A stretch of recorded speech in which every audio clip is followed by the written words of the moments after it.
There's a moment every man faces that separates the ones who heal from the ones who stay broken for years. And it's not some grand revelation. It's not a breakthrough in therapy. It's not a conversation with your boys at 2 a.m.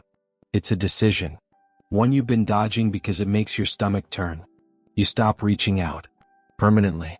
No texts. No calls. No drunk messages at midnight. No casual check-ins pretending you're fine. No liking her posts hoping she notices. Nothing. Complete silence. Not for a week. Not as a test. Forever. And right now your chest tightened reading that. Good. That means you needed to hear it. Because here's what's actually happening every time you hit send on another message she didn't ask for. You're not reconnecting. You're not showing her you care. You're handing her proof that she can do anything, give you nothing, and still have you waiting on the other end. That's not love. That's surrender. You've turned yourself into a safety net she never has to think about because it's always there. Always open. Always one tap away. And safety nets don't get valued. They get forgotten. They sit in the background collecting dust until someone needs a soft landing before they bounce right back out again. That's what you've become. A cushion for someone who already chose the floor. Every message you send after she pulled away teaches her the same lesson. There are no consequences for leaving you. None. She gets the freedom of walking away and the comfort of knowing you haven't moved an inch. That's not a relationship. That's a hostage situation where you volunteered. And the worst part, you know this. Somewhere underneath the excuses and the hope and the maybe she just needs time stories you keep telling yourself, you know exactly what's happening.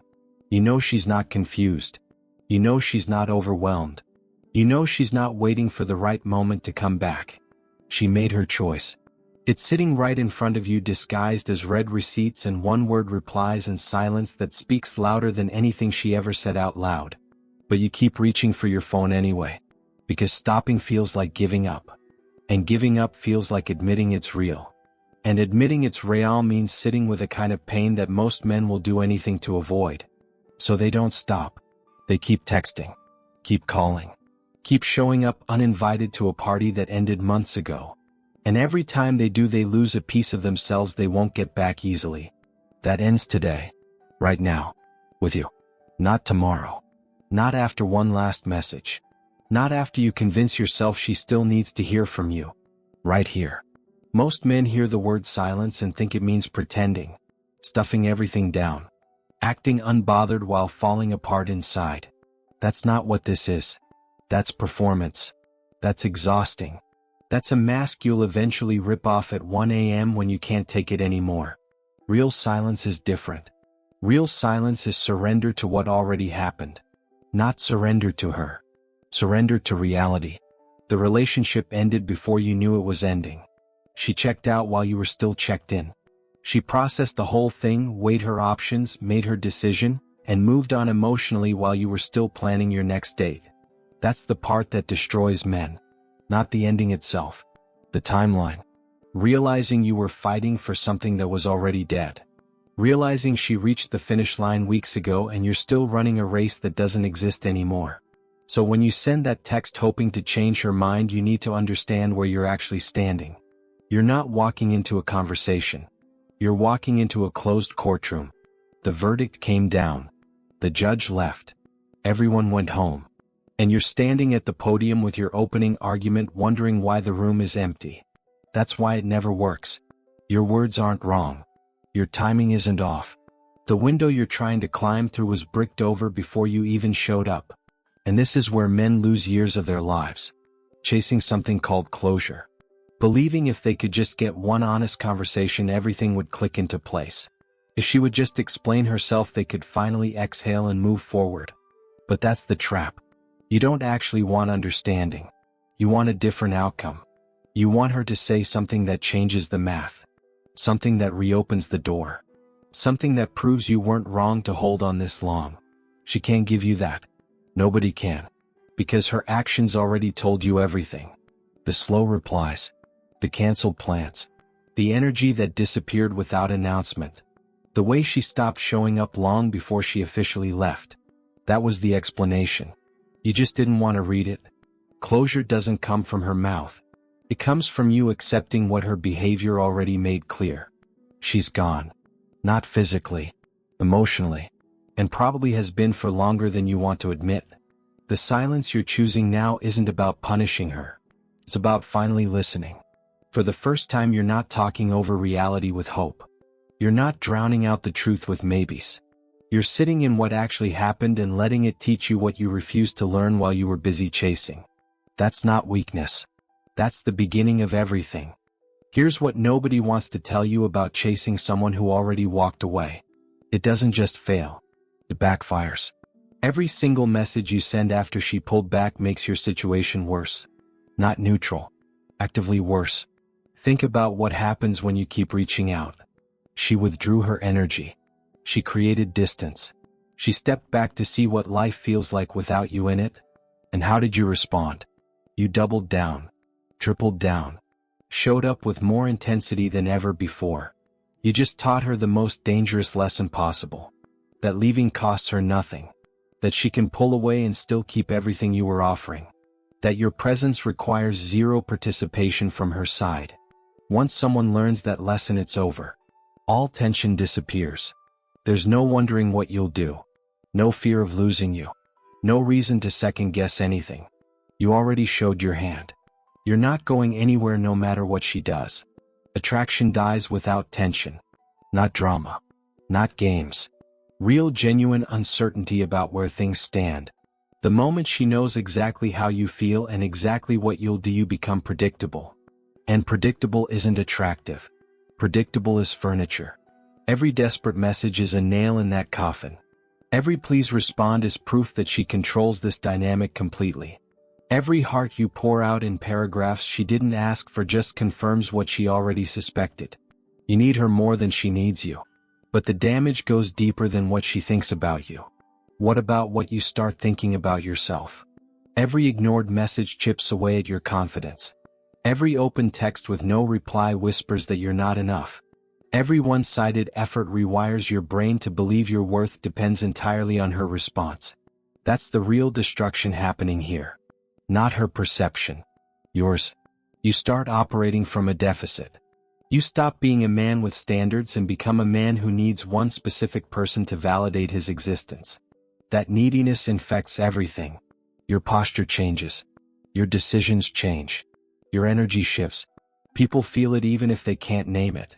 So understand this clearly. Stopping contact isn't about triggering something in her. It's about stopping the bleeding in yourself. Every message you don't send is a brick in a wall you're building around your self-worth. Every urge you resist proves you're stronger than the impulse controlling you. And slowly that wall becomes something unshakable. Not a barrier that keeps people out. A foundation that keeps you standing tall. A fortress built from every moment you chose yourself over the craving for her attention. That's the work. That's the point. Saving yourself from yourself. Everything else comes after. The real fight doesn't start with her.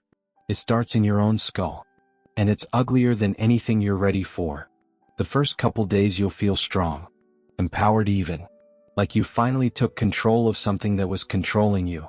You'll walk around with your chin up thinking you've got this handled. Then day 3 hits. Or day 5. Or that random Tuesday at 11 p.m. when your apartment is too quiet and your phone is right there and her name is right there and your thumb is hovering and every cell in your body is screaming, just say something. And your brain will sell you every justification imaginable. Maybe she's waiting for you to reach out first. What if she thinks you don't care anymore? One message won't hurt. You're just clearing the air. This silence is immature. What if not reaching out is the thing that ruins everything permanently? Stop. Listen carefully. Every single one of those thoughts is your attachment talking. Not logic. Not intuition. Your addiction to what you lost wearing a disguise made of reason. Here's the test that destroys every excuse. If she wanted to talk to you, she would. Not eventually. Not when the timing is right. Not when she's less busy. Right now. Today. This week. People make time for what matters. They reach out when someone matters. They don't wait for the other person to carry the entire weight of staying connected. If she's not doing that, she already answered. Your mind just refuses to accept it because the answer cuts too deep. And this is where most men get stuck for months. They live in this halfway space. Not fully silent but not fully present either. They don't text daily but they check in every 2 weeks. They don't call but they watch every story. They analyze every post. They track every digital footprint hoping to decode some hidden message. That half silence is worse than no silence at all. It never lets the wound close. Every tiny interaction rips the stitches out. Every breadcrumb she drops floods your system with hope that resets your entire healing process back to zero. You're not moving forward. You're just spreading the pain over a longer timeline. Choosing slow torture over a clean break because the clean break requires facing something your ego can't swallow. That it's really over. Silence only works when it's absolute. Not strategic. Not temporary. Not I'll go 2 weeks then reassess. Complete unconditional no looking back silence. The kind where you're not waiting for anything. Not expecting a response. Not checking if she viewed your profile. Not saving drafted messages. That's when the real transformation begins. When you stop fighting the war outside and start winning the one inside your head. I'm going to tell you something your ego is dying to hear. But you need to hear it the right way or it'll destroy everything you've built. When you truly disappear, something does happen on her end. But it doesn't happen how you want. And it doesn't happen on your timeline. At first she'll feel relief. Lighter even. The emotional weight of your expectations just lifted off her shoulders. She'll feel validated in her decision to pull away. Your silence doesn't make her panic. It makes her life simpler. She can breathe without wondering what you're thinking or feeling or needing from her. I know that stings. I know you want to believe she's up at night missing you from day one. But truth doesn't care what you want to believe. In those early weeks the distractions are too loud. The novelty of life without the relationship. The attention from new people. The freedom of not owing anyone explanations. All of it creates a buffer that shields her from feeling your absence. But buffers are temporary. Novelty always fades. Distractions lose their shine. And when they do, slowly, quietly, without fanfare, your absence starts registering. Not as some dramatic epiphany. Not as a movie moment where she breaks down crying. Just as a subtle, persistent awareness that something is missing. A gap that wasn't there before. A space in her routine, in her thoughts, in her emotional landscape that used to be occupied by you. She notices it in unexpected moments. A song. A restaurant. A phrase someone uses that you always said. Something happens and her first instinct is to tell you, followed immediately by the realization that she can't. Or won't. And here's what makes your silence more powerful than any words you could send. She expected you to reach out. She was prepared for it. She had her responses ready. Her boundaries set. Her emotional armor on. But she wasn't prepared for nothing. Nothing is disorienting. Nothing can't be managed or controlled or responded to. Nothing forces her to sit with her own decision without any external input telling her how to feel about it. And in that nothing, questions start forming that weren't there before. Why didn't he come back? Has he moved on already? Did I misjudge how much he cared? Was I wrong about him? But here's the critical part. None of this matters if you're sitting there waiting for it to happen. The second your silence becomes a tactic to make her return, it stops being silence. It becomes manipulation with a mute button. And manipulative silence never produces real results. If you're checking her social media every hour, you haven't let go. If you're counting days of no contact like a prison sentence, you haven't let go. Let's talk about the one fantasy that haunts every man who goes quiet. The moment she reaches out. The text that lands in your inbox like a flare shot straight into the night. A simple, "Hey, thinking about you," or a casual note that cracks the door open just enough to feel like a promise. Instantly your brain lights up. Every buried feeling comes rushing back. That old voice inside your head shouts, "See? It worked. This is your chance." And in that second you feel relief so real it almost feels like safety. But don't move yet. Don't jump. Don't respond from a place that's been starved for validation. Her getting in touch doesn't mean what you think it means. It doesn't automatically prove she finally understands your worth.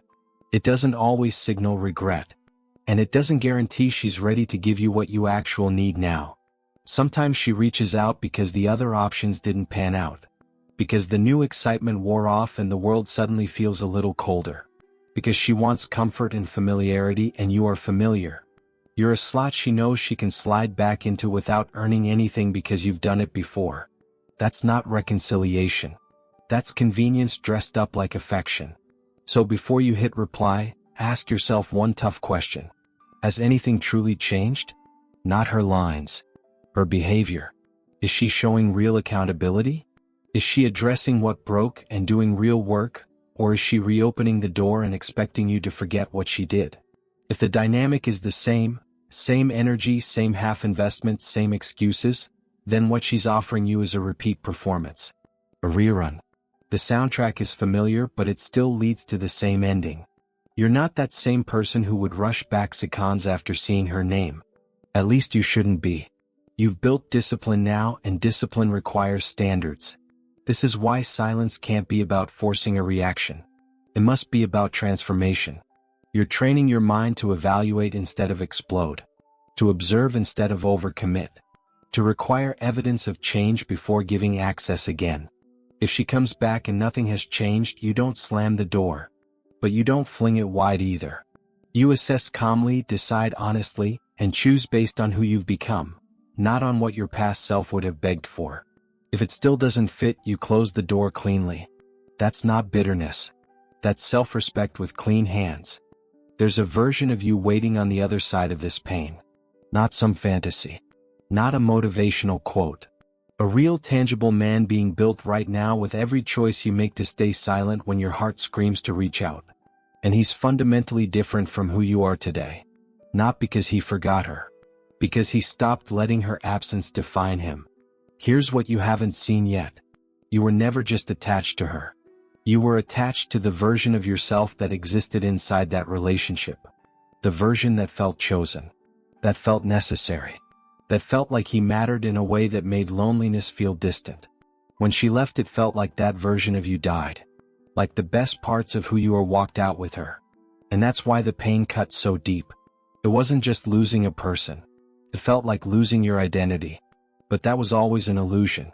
A convincing one, but a lie nonetheless. Your capacity to love deeply. That was always yours. Your consistency. Your loyalty. Your willingness to be vulnerable. All yours. She didn't create those qualities. She was just the recipient. The person you happened to direct them toward. Once you understand that distinction, everything shifts. You're not trying to get her back to feel whole again. You're redirecting that same energy toward yourself. Toward your goals. Toward building a life that doesn't require anyone else's presence to feel complete. And that transformation is quiet. There's no movie montage. No single moment where clouds part and you suddenly feel healed. It's gradual. Daily. Small decisions stacking over time. The morning you wake up and realize you didn't check her profile before sleeping. The afternoon you laugh genuinely without feeling guilty about it. The evening you make plans that have nothing to do with proving anything to anyone. These moments compound. And eventually you've built something solid underneath you. A foundation that doesn't crumble when someone leaves. That's when you become what can only be described as grounded.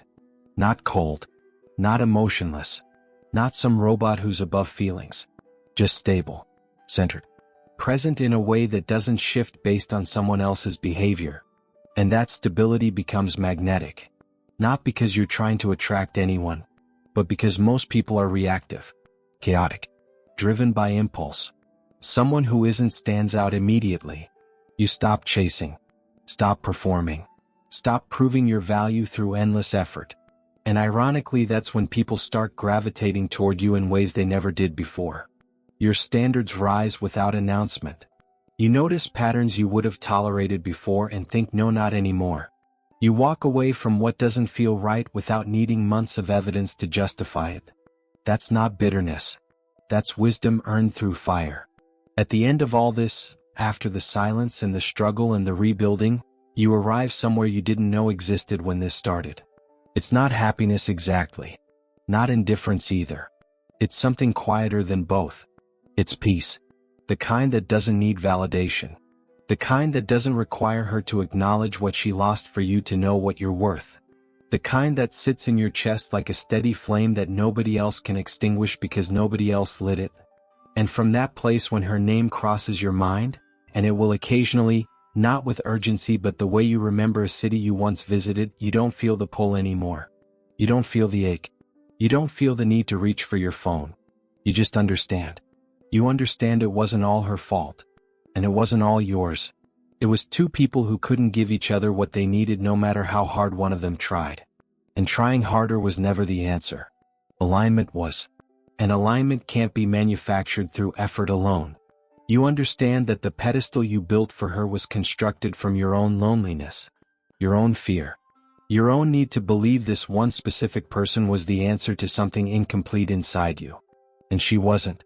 She couldn't be. No one can be that for someone else. You understand the pain wasn't wasted. It taught you what you're willing to accept and what you're not. It showed you where your boundaries were weak and where your self-worth had cracks. It forced you to rebuild in ways you never would have chosen voluntarily. And for that, only for that, you're grateful it happened. And here's the final truth. The one that makes the whole journey worth it. The moment you stop chasing what left is the exact moment you begin attracting what belongs. Not because the universe rewards silence. Not because there's some cosmic scoreboard. But because when you stop pouring yourself into dead-end situations, you suddenly have energy for everything else. For growth. For ambition. For the kind of deep aligned connection that doesn't require you to sacrifice your identity to maintain it. You stop operating from fear. You stop investing from loneliness. You stop accepting less because you're terrified of having nothing. So don't text her. Don't call her. Don't reach out, not today, not next week, not when you're 3 drinks deep and the memories feel warmer than they should. Not because you're punishing her. Not because you're playing a game. But because you finally understand something that changes everything. Your life moves forward the moment you stop going back. If this helped you, subscribe. You'll need the reminder when it gets hard again.